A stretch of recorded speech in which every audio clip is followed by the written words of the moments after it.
Gernika Lumoko alkatea Jose Mari Gorroñok Takahiro Nakamae Japoniak Espainian duen enbaxadorea hartu du udaletxean.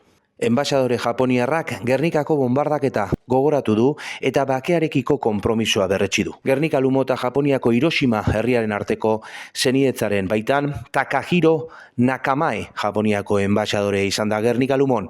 Egonaldian bere herrialdeak bakearekin eta elkarrizketarekin duen konpromisoa berretsi du enbaxadoreak. Orea da, esan du Gernikan egotea, mina eta itxaropena ordezkatzen duen hirian. Horixe adierazi du diplomatikoak. Bestalde, Gernika Lumoko alkate Jose Mari Gorroñok esan du, bakearen aldeko borrokan bakarrik ez gaudela. Gogorarazten digun, keinu garrantzitsua dela bizitau eta elkar bizitzaren eta gerren amaieraren alde lan egiten jarraitzeko beharra azpimarratu du.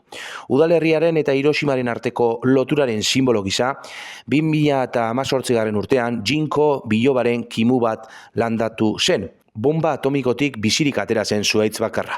Europa parkean. 1945 sarraski nuklearra gertatu zen eta gutxira espezie horren adar bat sortu zen Antzinako tenplu budista baten hondakinen artean. Eraikina birmoldatzean zuhaitza mantendu egin zen eta berpizkundearen eta gurtzaren simboloa bihurtu zen.